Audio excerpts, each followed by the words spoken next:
Hey everyone. Hey. This is Rob. I wanted to continue the coverage that had already been done, but it was requested of me from subscribers to do some coverage myself. So what I did is I have the day-to-day occurrences in March of 2023 with Angela Craig. And also I want to read through all of the James Tolliver Craig's affidavit. So I'm going to do that today, and I hope you enjoy it. We shall see what happens, right? He is serving a life sentence for murdering Angela Craig. So that's not trying to take away from anything, but that's a key piece of information. So moving forward, this is a day-by-day timeline that I pulled together. It was in March of 2023 when she passed, and these are the events that occurred. Between March 1st and March 5th, 2023, Angela visited her sister in Utah and returned home on March 5th. She was reportedly well while away, so no issues. She was healthy and fine. March 4th, crystalline metalloid arsenic was delivered to James Craig's home mailbox. Purchase records and the affidavit document this delivery. Okay. Why he ordered that, why it was delivered to his house, how it was placed, all that information came out in the court trial, I believe. And why would he have sent it to himself at the house? March 6th, during the morning hours, after a morning workout for which James made her a protein pre-workout shake, he reportedly added extra protein because she felt sluggish. Angela became faint and dizzy. James took her to Parker Adventist Hospital. She was admitted and released the same day with symptoms including dizziness, visual disturbance, and weakness. Staff and coworkers later noted James' behaving oddly at the office that evening. I would think he did, to be honest with you, after what we find out that what he had done. During the day on March 6th, James placed an online order for Olenodrin intercepted by FedEx and performed other searches/purchases of toxic chemicals in early March. March 8th, flight plans and emails show a woman named Karen Kane traveling from Texas to Denver around March 8th to the 10th. Investigators later tied communications between James and Karen to overlapping timing of purchases and hospital admissions. James also ordered potassium cyanide from Midland Scientific, with requests for overnight shipping and pickup scheduled for March 9th. It's all premeditated, obviously. He's fucking planning it and actually going through with it. Continuing with March 9th to the 14th, Angela was admitted to Parker Advent Hospital on March 9th and remained under care through March 14th. Medical personnel were unable to determine the cause of her repeated symptoms during that admission. During this window, James is documented in emails and order forms completing procurement paperwork and following up on shipments. March 13th, just 5 days prior to her passing, a FedEx package addressed to James arrived at his dental office. Remember, James was a dentist in Aurora, Colorado. Office staff opened the box and observed a biohazard sticker and labeling indicating potassium cyanide. Staff resealed and returned the package to James. FedEx tracking and employee statements are described in the affidavit, which we will be going over. Continuing on March 13th, a FedEx package addressed to James arrived at his dental office. Office staff opened the box and observed a biohazard sticker. I must have repeated that section. I apologize. Moving on to March 14th, Angela was discharged from Parker Advent Hospital and returned home. Family later recalled she told James she suspected poisoning and said, "There are poisons they don't test for."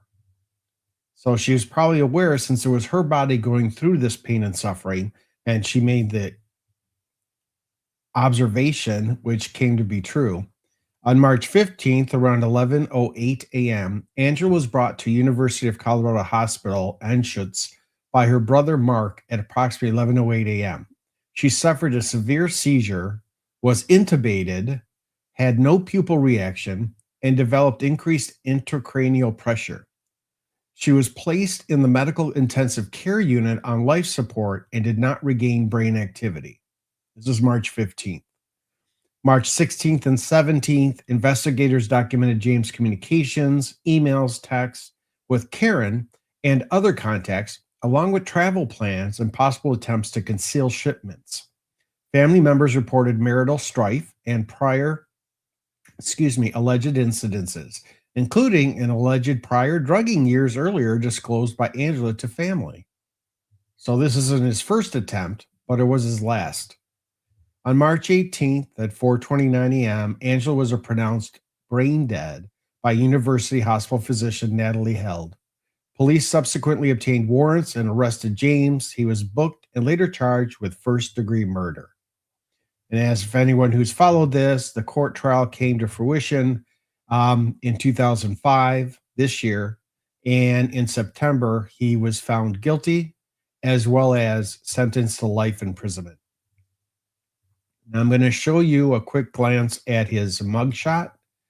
That's from the Aurora Police Communications Department. He looks horrible, which I expect him to be, looking like an idiot. And sorry. What I'd like to go to now is James Craig's affidavit. Hey, Kyra Hilton. Yeah, it's horrible, to be honest with you. So the affidavit was dated March 20th, 2023 at 8:30 in the morning. There was a case number 2023-48975 in case you wanted to look this information up for yourselves or other details that I might not cover. But this is the affidavit that was provided by via the arrest warrant from James Craig. Let me make that bigger for you. Here we go. People of the state of Colorado, to all peace officers in the state, greetings. A complaint in writing under oath has been made, and it appears that there are reasonable grounds for believing between March 6, 2023 through March 15th, 2023 at 6795 South Robertsdale Way in the city of Aurora in Arapahoe County and state of Colorado, James Tolver Craig, date of birth 2/11/78, race white, gender male, height 5'9", weight 185 pounds, hair blonde, eyes blue, did then and there commit the crime of first-degree murder after deliberation, as the crime is defined by CRS 18-3-1021A, respectively, as further set forth in the complaint attached hereto and made a part thereof. You are therefore commanded to arrest James Tolver Craig, date of birth reiterated, and bring him before the nearest available district court without unnecessary delay, to be dealt with according to law. This was issued on the 18th of March, 2023, the day of her passing. They reiterate the description. Age of 45, which is not included above, and are signed by Judge Richard Farrow. And the bail is set in the amount of no bond hold, meaning you ain't getting out, motherfucker. So, the affidavit of probable cause for arrest warrant. Detective Bobby Olson, of lawful age and being sworn upon oath, state that I have probable cause for believing that defendant James Tolver Craig, reiterated his stats, did commit the crimes of CRS 18-3-1021A charge, first-degree murder after deliberation, class felony 1 or F1.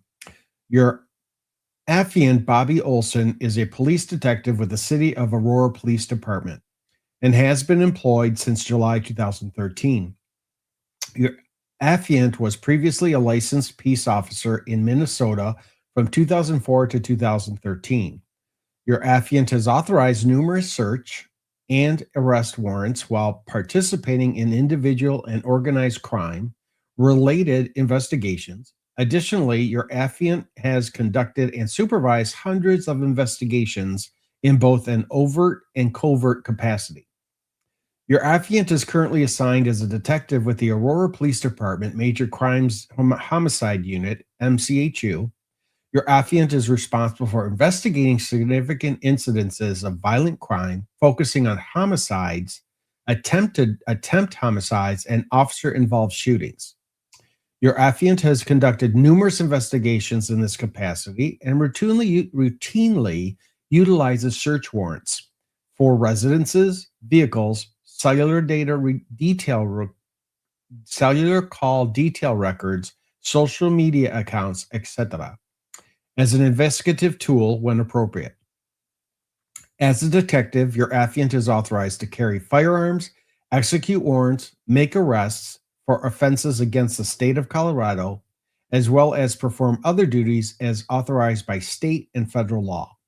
Your affiant has completed thousands of hours of training over her career, beginning with a basic police academy. In addition, your affiant received a bachelor's degree in criminal justice from Metropolitan State University.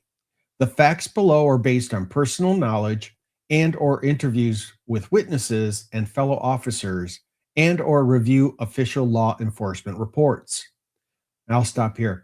For those that may not be able to watch but listen, that's why I'm reading through the entire 52-page document. I wanted you to have this available, so in case you're driving home from work or unable to watch, that's fine. I just want to make sure I say it all out loud so you can hear it, and it's in the stream. On March 15th, 2023, at approximately 11:08 a.m., victim Angela Craig presented herself to University Hospital because she had a severe headache and was experiencing dizziness. Angela was accompanied by her brother Mark Prey, 801-400-4660, and his address in Utah, and later met by her husband, James Craig. At approximately 2 p.m., Angela experienced a seizure and began to rapidly decline medically. Eventually, she was placed on the life support in the intensive care unit, or ICU. Hospital medical personnel could not find a known medical condition that would have caused Angela's rapid medical decline. Your affiant was told James was a dentist who worked at the Summerbrook Dental Group. James was business partners with Ryan Reedfam, also a dentist. Ryan and his wife, Michelle Reedfam, are friends with James and Angela. On March 15, 2023, James communicated with Michelle via text message from his cell phone and informed Michelle that Angela has been admitted to University Hospital and her condition was grave. Michelle called Ryan and they both responded to University Hospital. At the hospital, Ryan spoke with one of the attending nurses regarding his suspicion that Angela was the possible victim of poisoning. Ryan explained to the nurse that James recently ordered potassium cyanide to their dental practice, adding that there was no medical reason or purpose to order potassium cyanide for a dental practice. As a mandatory reporter, the nurse called the police and an investigation ensued. The Major Crime Homicide Unit was contacted and took over the investigation. On March 16th, in the early morning hours, your affiant spoke with Ryan and Michelle Redfam at the Aurora Police Department headquarters, where they had volunteered to talk with your affiant. Ryan began by saying he and James had been business partners since August of 2002, when Ryan acquired James's dental practice, which had been struggling financially. Ryan stated although he recently took over James's dental practice, they have known each other for over 20 years and went to dental school together. Ryan described James as a risk taker and found out he had filed for bankruptcy in 2021 and was on the verge of bankruptcy again. Ryan also stated that in January, James confided in Ryan, telling him that he and Angela were having marital problems. On March 15, 2023, office manager Jacqueline Caldron, phone number listed, contacted Ryan via phone as he was driving to University Hospital to be with James. Jacqueline told Ryan she was contacted by another office manager, Caitlin Romero, of Summerbrook Dental Group. Caitlin told Jacqueline that on March 6, 2023, the day Angela first became sick and went to Parker Adventist, she was working late at the dental office. Caitlin said James returned to the office after hours. Caitlin observed James at an exam room computer with the lights off doing something on the computer. This was odd because James had his own office with his own computer and personal laptop he regularly took to and from the office. Caitlin said approximately 30 minutes after James left the dental office, he texted Caitlin telling her that he would be receiving a personal package and told her not to open it. Caitlin said approximately 30 minutes later, after James left the dental office, he texted Caitlin telling her that he would be receiving a personal package and told her not to open it. Sorry about that. Caitlin stated that a package arrived for James on Monday, March 13th, 2023. Caitlin found that the package box had been opened. Caitlin said she found out that another employee, Katie Van Horn, had opened the package, forgetting that James was getting a package. She looked inside the package. Inside the package, Caitlin said, she saw a biohazard sticker and what said potassium cyanide on a circular canister. Caitlin realized that was the package for James. Caitlin sealed the package back up and gave it to James. Caitlin said later, Googled what potassium cyanide was used for and saw that Angela had the same symptoms. Caitlin called Jacqueline when she heard Angela was back in the hospital on March 15, 2023, and told her about the contents of the package. Ryan and Michelle arrived at University Hospital in separate vehicles by entering the hospital together. Upon arriving, they spoke briefly to James, but he received a phone call from a doctor, so he stepped away. While James was on the phone and nurse came out to speak with them, Ryan stated while James was on the phone, he pulled the nurses away and told the nurse about his concerns that Angela may have been poisoned with potassium cyanide. While at the hospital, Ryan observed James meeting with doctors about Angela's prognosis. Ryan observed James crying after the meeting. Ryan and Michelle left the hospital and returned to Michelle's vehicle. While in Michelle's vehicle, Ryan received a call from James's personal cell phone. Ryan's phone connected to Michelle's vehicle Bluetooth so that Michelle could hear the conversation. James told Ryan he had heard some disturbing information and then asked Ryan if he had said anything to the hospital staff. Ryan admitted that he talked to the hospital staff about this incident. Ryan advised that he was aware of the package that James had ordered. James replied that the package was a ring for Angela and that he wanted to surprise her. Ryan countered by telling James he knew it was not a ring. James claimed the package was never opened, so Ryan couldn't know what it was in it. Ryan advised that the package was definitely open and it did not contain a ring. Ryan asked James why he would buy potassium cyanide. James eventually recanted and admitted the package contained potassium cyanide, but claimed that Angela asked him to order it. James claimed that Angela couldn't order the potassium cyanide because she didn't have the proper credentials. James told Ryan he ordered the potassium cyanide, but he didn't think she, meaning Angela, would actually take it. James described the situation as being similar to a game of chicken. At that point, Ryan told James to stop talking and get a lawyer. Your affiant and Detective Graw then interviewed Michelle, who provided a similar account of events as her husband, Ryan. Michelle told your affiant that Angela had first become sick on March 6, 2023. Angela went to Parker Adventist Hospital and was released the same day. Angela reported she was dizzy and weak. Michelle stated Angela fell ill again and returned to Parker Adventist Hospital on March 9, 2023. Angela was admitted on March 9, 2023 and released on March 14, 2023. How do you keep releasing her? Medical personnel were unable to determine Medical personnel were unable to determine what was causing Angela to have her symptoms. Michelle stated that the next day, March 15th, at approximately 11 a.m., Angela was brought to the University Hospital by her brother Mark. Michelle added that she had exchanged texts with James since Angela was admitted to Parker Adventist on March 9, 2023, trying to keep up to date with Angela's medical condition. Michelle stated she was a professor and had a PhD in nursing, so she asked James to keep her updated on Angela's symptoms to potentially assist in diagnosing her. Michelle provided your affiant screenshots of the text exchange between her and James beginning March 9, 2023.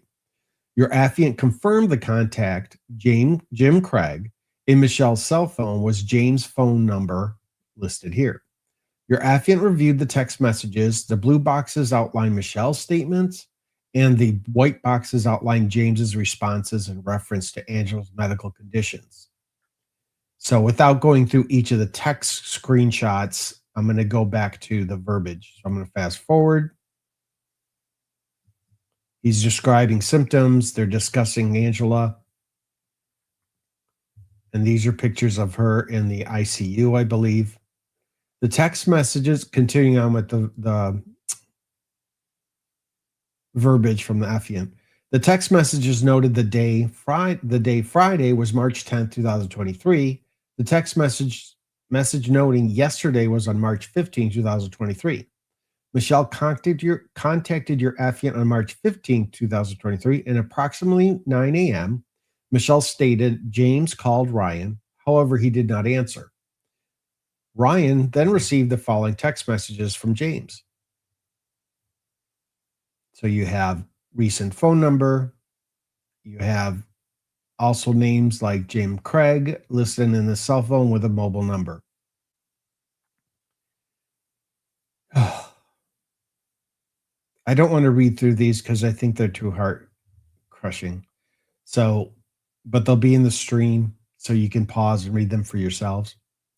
Continuing on, Aurora Police Department Major Crimes Homicide Detective Chamberlain responded to University Hospital on March 16, 2023 at approximately 12:30 a.m. to speak with attending hospital staff. Detective Chamberlain learned that Angela arrived at University Hospital at approximately 11 a.m. It's almost over 12 hours. At approximately 2 p.m., Angela began suffering from a serious seizure, and doctors struggled to intubate her. Angela suffered from lack of oxygen, had no pupil reaction, and began to have increased intracranial pressure, which caused decreased perfusion pressure and was sent to the intensive care unit. Detective Chamberlain learned that Angela was still on life support, had no brain activity, and her prognosis was poor, that she may not make it through the evening. Caitlin was contacted and asked if she would respond to Aurora's police department to speak with the detectives. In summary, Caitlin stated she had been the office manager for the dentist's office for approximately 6 months and worked for James at Summerbrook Dental. Although Ryan is also a dentist, he does not work at the dental clinic but is a partner in the business. Caitlin knew that on March 6, James and his wife, Angela, worked out in the morning. Before the workout, James made Angela a protein shake or pre-workout shake in which James gave her extra protein because she was feeling sluggish. After the workout, Angela became faint and dizzy, and ultimately James took Angela to the hospital. Caitlin also started to notice odd or strange things around the office. On March 6th, towards the end of the day, she found James in the dentist's office in a back medical area, which she referred to as exam room number 9. She thought this was strange because James had his own computer in his office and his wife had just been discharged from the hospital. Caitlin confirmed it was not common for James to use the computer in the exam room specifically number 9, because he had his own computer in the office and a laptop that he took home with him. Caitlin left a short time later, and James remained in the office. Approximately 30 minutes later, James sent her a text message saying he had a personal package coming to the office to let her know when it came. During this time frame, Angela became ill and was taken to the hospital, where she was constantly throwing up. It was unclear what her diagnosis was, and James had said Angela's blood pressure was low. During Angela's time in the hospital, James had conversations with Caitlin where he told her he didn't think his wife was going to make it. In the same conversation, James asked about business in the office. Caitlin found it strange James was concerned about his dental practice when his wife was in a dire medical condition. On March 13th, Caitlin said one of the office attendants opened a package that came into the office. This package was addressed directly to James. She knew this to be the personal package James had been asking about. This attendant had already opened the package. Caitlin took the package from the office attendant, which she intended to put in James's office. As Caitlin repackaged the box, she noticed a package slip that read potassium cyanide. Caitlin described the package as a foil square with no other markings on it. Caitlin said the package had a biohazard or warning, but she couldn't remember what it was. Caitlin resealed the box and hand-delivered the package to James. Caitlin later saw James walking down the hall of the office with a cylindrically shaped canister wrapped in brown paper or construction paper with a metal lid. Caitlin was unsure what the cylindrical canister was about, stated in the 6 months she had been at the dental office, she had not seen a similar canister. Caitlin had never seen potassium cyanide delivered to the office and was unsure what it was for, so she performed a Google search.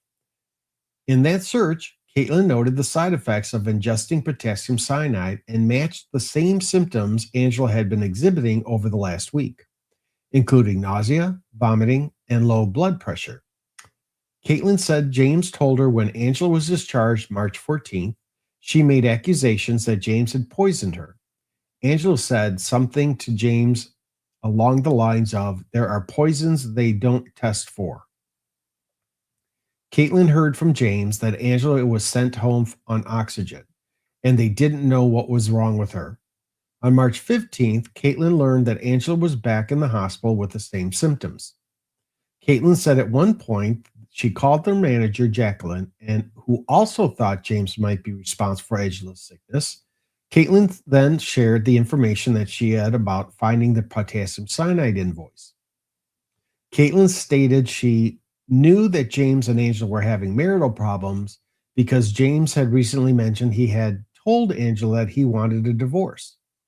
Caitlin said James had been distant from time to time at work and would leave sometimes at lunch because he and Angela were having fights. Caitlin said she had not seen the package since the day she gave it to James and said the trash was collected by the trash company daily. On March 16th, Detective Marino was contacted by Child Protective Services caseworker Sydney Romero, who met with the members of the Craig family, James Craig and his children. Individually, in her conversation with James, she believed James made some concerning statements. Namely, James alleged that Angela was suicidal and had been for some time. James claimed that he, personally, has had to review Angela on several occasions over the last few months. James said he asked Angela for a divorce in December of 2022. And since that time, Angela's depression and suicidal ideations have increased. Let me take a sip of coffee, sorry.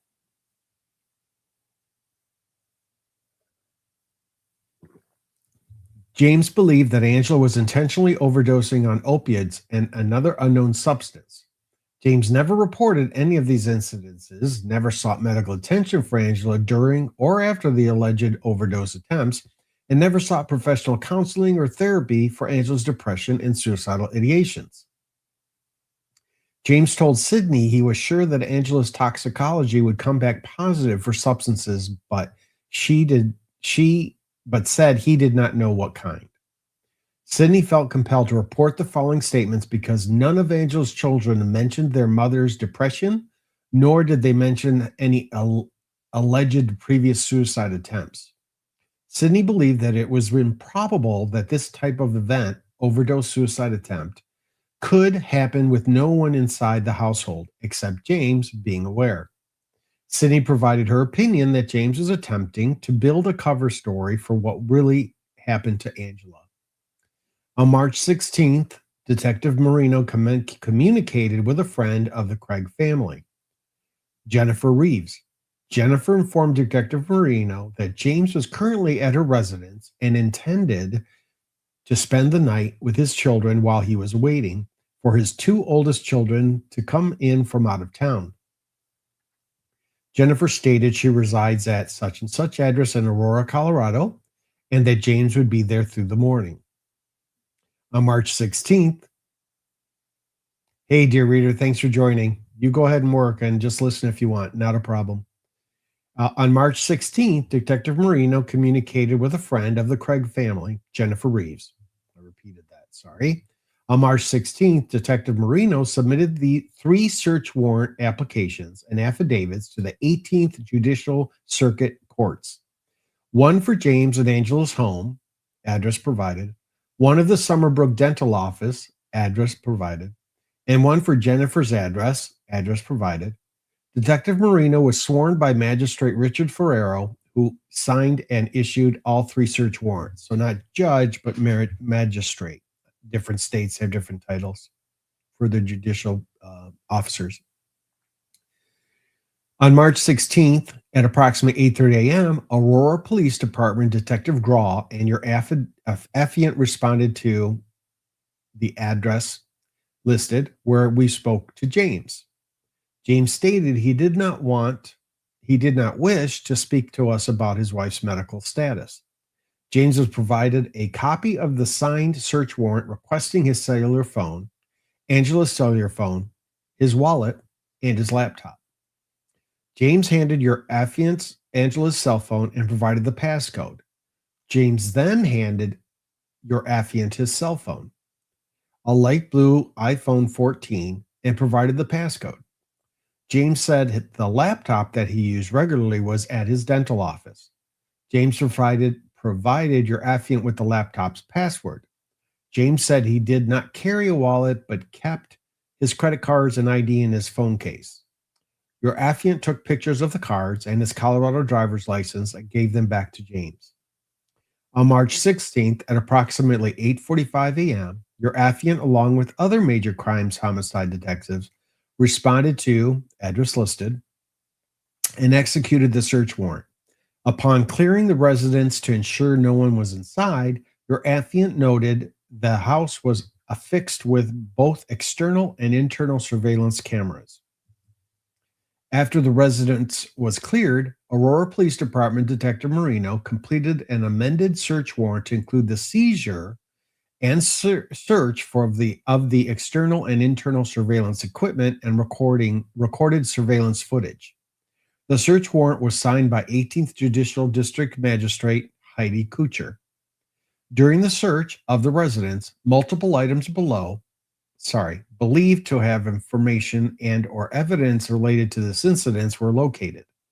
The items collected from the residence were the following: multiple types of powder proteins, multiple workout-style shakers used to consume protein drinks or shakes, a computer tablet, 2 different plastic Ziploc-style bags that both had white powdery substances in them, neither labeled what they are. Finally, a water bottle located on the exercise bike in the main bedroom area. While executing the search of the residence, we could not locate a hard drive or device that would obviously maintain data for surveillance device. There was a security system affixed to the wall that could play the video exterior only, but it was not something that would be easily unplugged to seize. It is believed that the surveillance information would most likely be maintained on devices such as a phone, tablet, or computer in a cloud-based system. On March 16th at approximately 11:45 a.m., your affiant and other major crimes homicide detectives executed the search warrant at Summerbrook Dental, address listed. The dental office was closed for business. Upon entry to the business, multiple cameras affixed to the office walls were observed. The offices were clean and orderly.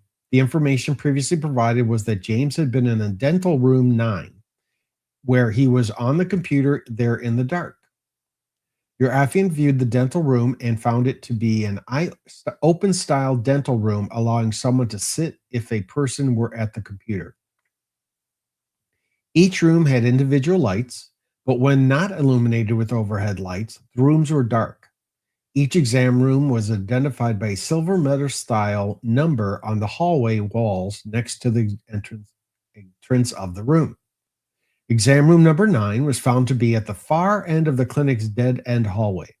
Your affiant collected the hard drive that was hooked up and connected to the monitor in exam room number 9. The hard drive was a Dell Optiplex 3070. The drive had a Logitech USB plugged into the back. The hard drive was seized. Your affiant located an office in the clinic's southeast corner containing 2 office desks. On the far desk south, a laptop was observed. When the laptop screen was woken, it showed the last logged in person was James. The password James provided for the laptop was entered to make sure that the laptop was his. The password activated the laptop and opened it. No further investigation into the laptop's content was conducted. The laptop was collected and determined to be a Dell Precision 7750 gray silver in color. The series of characters on the back of it had ST:3QCFYD3 and EX:812-336-7351. James' laptop was seized. Aurora Police Department Detective Harris located a small hand vacuum in the office with 3 additional desks with computers. The vacuum had a white powdery substance inside of it. A portion of the substance was collected and seized. Detective Harris located James' DEA number, pound FC 0032348, United States Drug Enforcement Registration number. Your affiant now knows a DEA number is assigned to healthcare providers, allowing them to write prescriptions. Your affiant accessed Angela's cell phone text messages and found several between her and James. Your affiant found Angela and James' text messages were comparable to other couples texting about their day, the children's day, and their activities. Your affiant found Angela had James in her phone as the boy, with a picture of the 2 of them, and confirmed the phone number had matched that of the phone number Ryan and Michelle said was his. While reading through the text messages on March 1st, your affiant found Angela and James were discussing their relationship, mainly about James's healing and counseling. Your affiant noted the following text exchange. Angela's text messages are in blue and James are in white. Your affiant noted James and Angela took text messages beginning on the morning of March 6th, the first day she began to experience an unexplained illness symptoms. These are the texts they're showing. Quite a few. Quite a few. Quite a few. Video.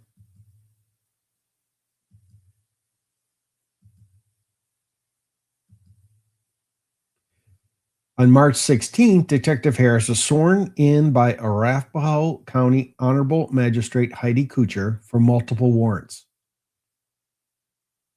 Detective Harris received signed warrants, for James's blue iPhone 14 Plus, the hard drive collected from Dental Room 6 at Summerbrook Dental Office, James's laptop from the dental office, and James's iPad collected from the residence at address listed. The warrant permitted a search and download of the devices. The blue iPhone Plus specifically requested a search from the dates of February 16th to March 16th. Hey, half-assed. No, I did not see that. Sorry, off topic, y'all. Did you see that low file for Chapter 7 bankruptcy today? No, I haven't seen that. I'll have to go and check it out. If you know the bankruptcy number, let me know. Otherwise, I'll go find it after my stream. But I want to get through this, obviously, because I think it's important also. But low's a deek. What are you going to do? On March 17th, due to the forensic detective being off work, an initial history search of the devices was conducted. Your affiant and Detective Harris plugged the hard drive into a TV to look at the history of dental room number 9. Detective Harris opened the Google Chrome page and saw the above depiction just below the X area of the web page that you would click to exit the page was a J. When the J was selected, it provided a possible additional email account of James. The known email on his phone was dinosaurjim@me.com. This new email was jimandwaffles@gmail.com. Waffles could be AKA Karen. Let's see what happens. Detective Harris had then clicked on the 3 small dots to the right of the J and clicked on the history. The history of the email account began on February 27, 2023. Lucky he requested a month from February 16th to March 16th. This appeared to indicate that the email address was created on that date. Beginning on February 27th, we observed that the user had conducted searches related to poison. Those searches included how many grams of pure arsenic will kill a human and is arsenic detectable in autopsy. And these are screen prints or screenshots, as they referred to them, of those searches. The first screenshot on February 27th provided the following history. James had searched chemical suppliers in Aurora, Colorado, and also had made a purchase via Amazon. We clicked on the Amazon order and found the following. Ordering through Amazon. The Amazon order number in the email was 111-102-2934-107-8630. Was then clicked on, and the Amazon account pulled up an order. The item was ordered on February 27, 2023, and delivered to the address listed here, James's address, and left in the mailbox on March 4th, 2023. The item ordered was arsenic metal 99.9999% crystalline metalloid, 10 grams for element collection. It cost $13. This is horrible. In the description of the item James purchased, the information stated that arsenic is often believed to be used for murder, as it has been in many crime novels. The second portion of the informative description stated that the real danger is in swallowing it, which could very well prove fatal. The next screenshot showed the following history from 3:32 p.m. to 3:35 p.m. The screenshot shows the search history from 3:28 p.m. to 3:32 p.m. A lot of searches there. The next screenshot showed the search history from 3:22 p.m. to 3:28 p.m. James searched arsenic on the Alpha Chemistry website that provided the many variations of arsenic. The next screenshot from 3:20 to 3:22 p.m. provided the following. This particular search had a Google search of how many grams of pure arsenic will kill a human. When the link is clicked, there is information of what could be an exposure or lethal dose. The next screenshot from 3:15 to 3:20 p.m. provided the following. The bottom of the screen shows a search of is arsenic detectable in autopsy from the Carlson Company. When the website is checked for Carlson Company, the following can be found. The next screenshot from 311 to 316 provided the following. The search history provided YouTube searches for top 5 undetectable poisons that show no signs of foul play, how to make poison, and the top 10 deadliest plants. They can kill you. Why the fuck is YouTube allowing that kind of shit out there? Explain that to me. The top 5 undetectable poisons showing no signs of foul play is a video by It's All Viral above. The video provides the top 5 undetectable poisons and how they affect certain people. The following information is a synopsis of what was provided. Polonium, an ex-Russian spy, killed by this in a teacup, I should say. The item is said to be so dangerous that 1 gram could kill 1.5 billion people in a few months. Mercury. Amadeus Mozart was killed by lethal mercury pills. There are 3 forms of that can be ingested, inhaled, and consuming it. Did not know that. Cyanide. Found in countless items in the home and other locations, 1.5 milligrams per kilogram of body weight is a fatal dose for humans. Botulinum toxin, if not treated immediately, leads to paralysis. If not treated right away, can lead to death. Arsenic, virtually undetectable besides the Marsh test used in murder and mystery. The following screenshots from 302 to 312 providing the following. The screenshot 239 to 302 provided the following. In this portion of search, there is information regarding oleandrin and how to make poison from oleander. The screenshot from 209 to 2:39 p.m. James had searched via Google by oleander and through Nerdfighteria Wiki, 6 deadly undetectable poisons and how to detect them. When you click on the by oleander, you get a Google search for the plant. The Nerdfighteria Wiki described multiple poisons in the text as well as had a video of the perfect poison. This site provides the following information. Within the text of the information, the following is provided about arsenic cyanide. The article is somewhat lengthy but has information on some of the symptoms of cyanide. The symptoms are weakness, nausea, difficulty breathing, and seizures or cardiac arrest. The video explained that cyanide is very hard to detect and that it is often too late by the time doctors can diagnose what happened. This concluded the search history on this date and anything related to poisons. When we clicked on the Amazon order, we could view the emails from the jimandwaffles@gmail.com account. Excuse me. Once we took a closer look at this account, we found additional purchases of poison. The account's first contacts were on February 27, 2023, and it appeared the account had just been created. The account had the following contacts. The emails ended on March 16, 2023, and started on February 27th. The emails also have, of the same year, the emails also have a J in the top right portion, and when clicked, it shows that it belongs to Jim Craig. The emails had multiple orders within the contents as well as communications with Karen Kane. Within the contents of the emails, there is an order on March 9th, from Midland Scientific. The item purchased was a Sigma 207810-25G. After the item was purchased, Midland Scientific employee Cassie Rodriguez contacted James about some follow-up needs for the product. In researching what Sigma 207810-25G was, we discovered that it is the technical term for potassium cyanide. The following email strand between James and employee Cassie Rodriguez took place. The initial response from the company stated they would need a usage statement for what James needed the product for.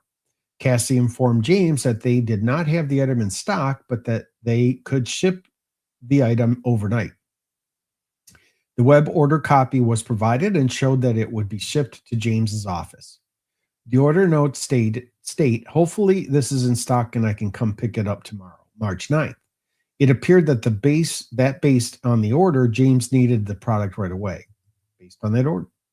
The email then provided a PDF from the company of the restricted item usage statement form. The form provided the details needed to be filed out by James for his purchase of the specific product of Sigma. James responded by stating he was a surgeon performing a craniofacial reconstruction. James said he is using this chemical to check and see if it will help with the layering of alternative metals. He stated that if successful, this will be published as a paper in the National Institutes of Health. He stated his license number is CO9285 and his professional email is drcraig@summerbrookdental.com. The email he is communicating on to buy the poisons and with Karen Kane is a jimandwaffles@gmail.com. At no time is James using his professional email to your affiant's knowledge to make these purchases after alleging they are for work. Cassie then responded stating that the delivery was expected for tomorrow and the email is on March 9th. James tells Cassie she had been helpful, and then she tells him that there is a preferred form for the product. Cassie responded and stated that because James was a new user, that the system would take longer to process the order. James responded that he figured it out, referencing the form and sent it from the hospital. He sent the following response. The response is the restricted usage form, and he stated it would be used for electroplating over medical prosthesis. He signed the form and dated it March 9, 2023. James then responded to Cassie's message about the delivery delay and stated it was inconvenient. He stated he will shuffle some things around and then get the delivery Friday, March 10th. On March 10th, James contacted Cassie to ask if she had the shipment information. Cassie had sent a response from the supplier that the shipment is expected Saturday, March 11th. James again asked about tracking information. James again contacted Cassie on March 11th and stated it was 7:30 p.m. He waited all day for the shipment at his office. James' office is only open Monday through Thursday. James still had the shipment sent to his office on a day off. He had communicated with Caitlin that he had a personal package coming to the office and not open it. It was believed that this package was the personal package. Cassie then responded to March 13th. On March 13th, she provided a FedEx tracking number of 473-1836-35820. Caitlin had told your affiant that the potassium cyanide had been shipped on March 13th to the office via FedEx. The conversations concluded with Cassie telling James he was welcome. Your affiant looked up the Sigma product on Midland Scientific's website and found the following. Caitlin stated she had seen a container with a label of potassium cyanide on it. James had told her not to open the box, but Katie Van Horn had gotten to it first, and the box was opened with the potassium cyanide inside. James had alleged to Cassie via email that this was for work, but told his employees it was a personal purchase. What a dick. Stupid dick. Your affiant checked FedEx for the tracking number associated and found the following. The item stated it was delivered on March 13th, which was consistent with what Caitlin had provided detectives. There was another purchase made by James on March 6th to ADOOQ Bioscience. The purchase was for 3 Alandrin 1 milligram items for $330. The invoice date was March 10th. On the form, the usage stated the following. Products are for research use only, not for human use. We do not sell to patients. James never received this item because MCHU investigator Josephic was able to contact FedEx and inform them of the situation. FedEx stated their interdiction team would stop the delivery of the package and hold it for investigator Josephic to recover. The other emails were from Karen Kane. The emails were intimate in nature and contained sexually explicit conversations. There were also travel plans within those emails to Karen Kane. The first travel dates were March 8th to March 10th, which showed Karen's traveling from Austin, Texas to Denver, Colorado. Angela was in the hospital during March 9th to the 14th. The email account appeared to have been created on February 27th, along with the search's plans to poison someone and to convene with Karen.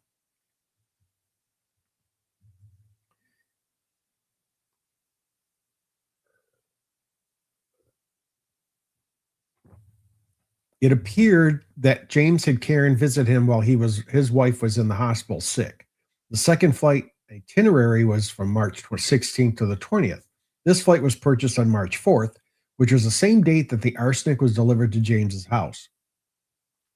A follow-up email from Karen on March 16th suggested that James had told her something had happened to Angela. Karen sent James an email explaining how sorry she was for him and that she wished she was helping him, not pulling him away. She stated she knew it had to be so hard when he was going through what he was going through, and that she wanted to be there for him, but did not want to mix in with his family and friends and pretend to be only a friend when there was something more. On March 17th, your affiant spoke with Angela's sister, Tony Kofid, date of birth listed. Tony stated that she and Angela spoke almost daily. Angela visited her in Utah from March 1st through March 5th. While in Utah, Angela was neither sick nor complained nor feeling of not feeling well. Tony stated Angela and James's marriage had always been tumultuous. James had multiple affairs with several women, told Angela he had been addicted to pornography since he was a teenager, and drugged Angela approximately 5 to 6 years ago. Angela told Tony that James drugged her, an unknown drug, because he had planned to go into their bathroom and give himself a lethal injection of something and commit suicide. James told Angela he drugged her so she wouldn't find him nor be able to save him, which would give the lethal drugs time to kill him. Your affiant believed that this was James's referred to in the text message exchange outlined in red earlier in this affidavit. Given our history, I know that must be triggering. Just for your record, I didn't drug you. Angela told Tony several times over the past 16 years that she was going to leave James, but said that James always convinced her to stay. Angela told Tony that James had run the dental office into the ground and that their finances were dire. Angela complained to Tony that James recently traveled to Las Vegas, where she said he gambled away over $2,000. When James updated Tony on Angela's status, James said he would not allow the hospital staff to conduct an autopsy. Tony said she pled with James, asking him to do an autopsy in case it was genetic so they could prevent one of their children from getting sick. James said he felt if they couldn't figure out what was wrong with her when she was alive, he wouldn't let them poke her more when she was dead. On March 18th, your affiant was advised Angela was pronounced dead at 4:29 p.m. by University Hospital physician Natalie Held. You can tell the minute apart in some of the detail. Under Colorado's 12-240-140, determination of death states that an individual is dead if the individual has sustained irreversible cessation of circulatory and respiratory functions, or the individual has sustained irreversible cessation of all functions of the entire brain, including brain stem. Though the Centers for Disease Control Prevention, CDC, your affiant learned that ingesting arsenic typically causes several severe gastrointestinal signs and symptoms, such as vomiting, abdominal pain, and diarrhea. The signs and symptoms might lead rapidly to dehydration and shock. Different clinical manifestations might follow, including dysrhythmias, prolonged QT, T-wave changes, altered mental status, and multi-system organ failure that ultimately could result in death. Through the CDC, your affiant learned that ingesting cyanide typically causes chest pain and confusion, dizziness, eye pain, eye tearing, excitement, difficulty breathing, headache, nausea, rapid or slow heart rate, rapid or slow breathing, restlessness, shortness of breath, vomiting, weakness, or wheezing, in addition more serious symptoms including high or low blood pressure, loss of consciousness, lung injury, seizures, coma, and death. Angela told James she was having the following symptoms beginning on March 6th through March 15th. Dizziness, her head felt funny, her eyes did not want to focus and felt heavy and slow, felt drugged, whole body feeling tingly, extreme headache, eye discharge, altered mental state, high and low blood pressure, weak, shaky, tired, nausea, and vomiting. Your affiant documented the litany of tests completed by two separate emergency department doctors through her text messages to James and James's messages to Michelle. None provide a medical reason for her symptoms. However, reading the CDC symptoms of the poisons, your affiant knows they are consistent with the symptoms Angela was experiencing and that ultimately killed her. Conclusion. Throughout this investigation, your affiant had spoken to numerous people who have provided insight into Angela and James Craig's relationship. Not one person had suggested or even seen any source of suicidal ideations from Angela. James had provided those statements to the Department of Human Services employees who, after hearing those statements, felt that James was trying to make a point to have some source of the cover-up story to prevent his incrimination.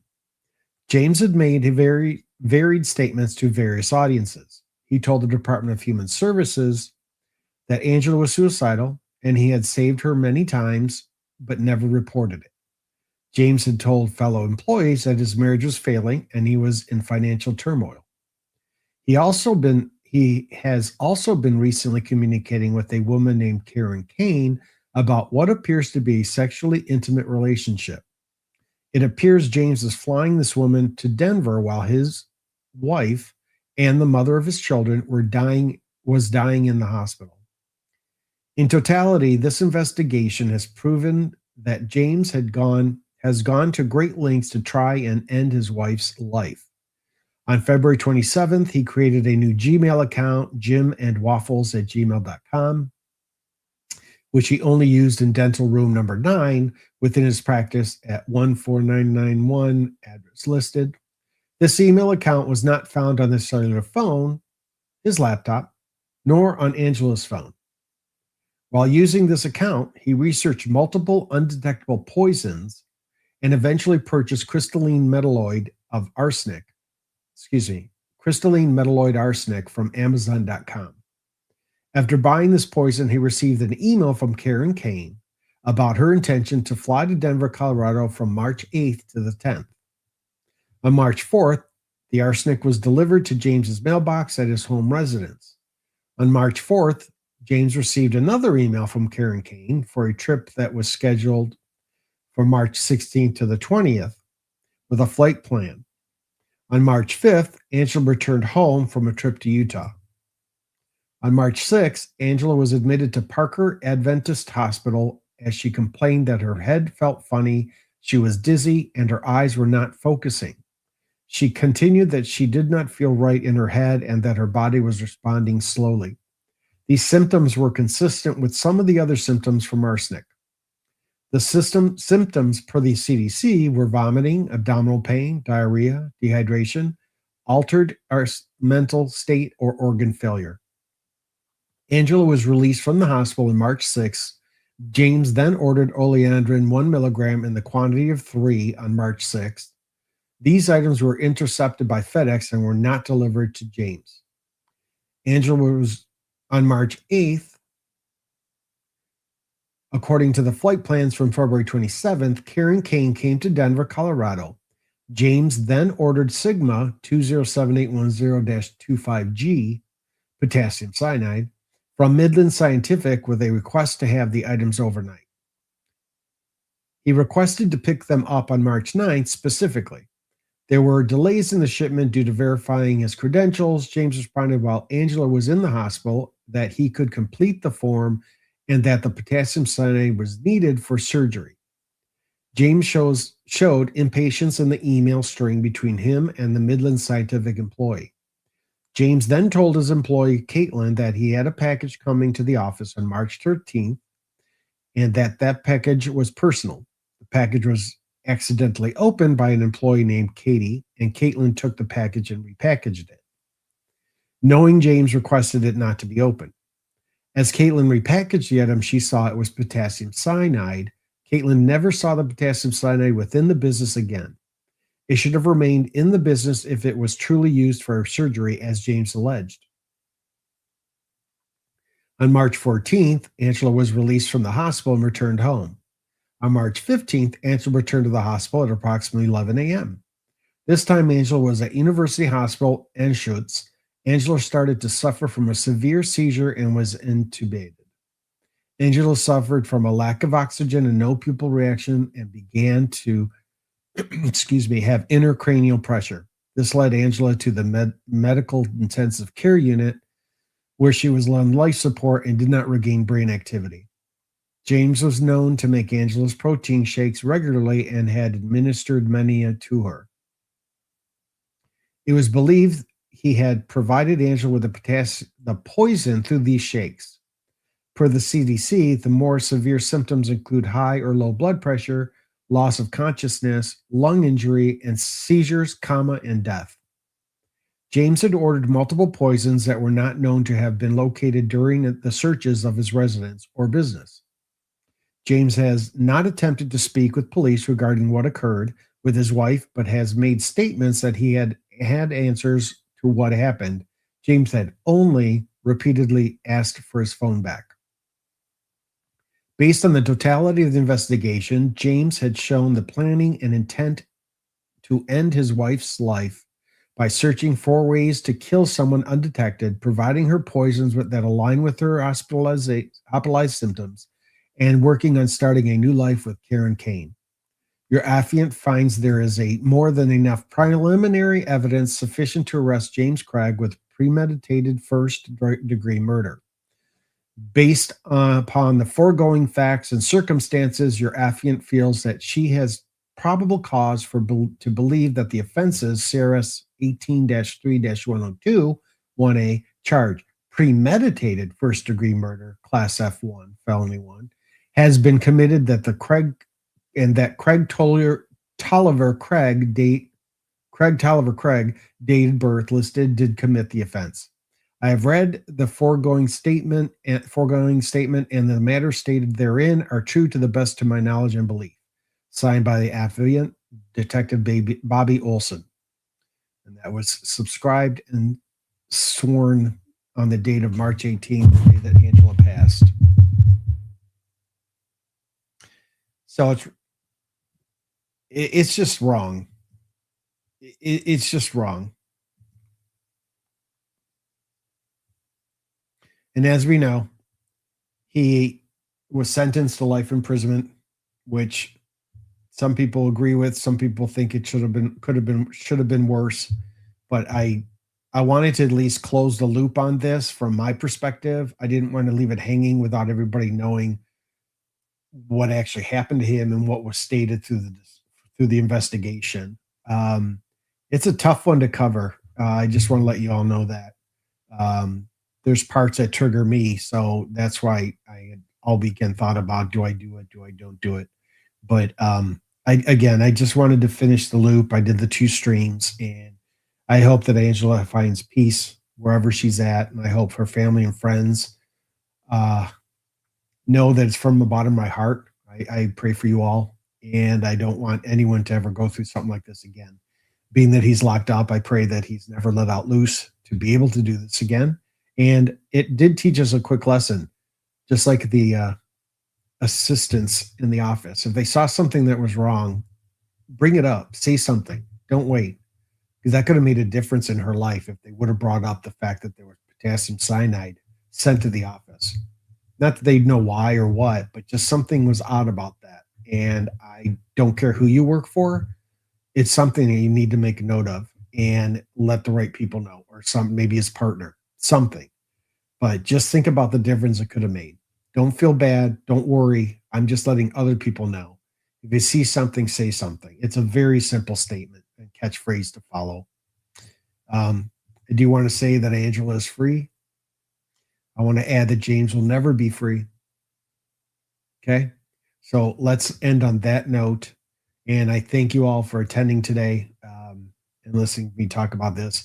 I will have to look into the follow up with fucking Laura Owens, who, of course, today, the day before her judgment debtor's exam due tomorrow, right, December 9th, she submitted for Chapter 7. I'll look into it and pull a stream together for you all, if not tonight, tomorrow. Thank you all for attending. I appreciate it. Thank you. Bye now.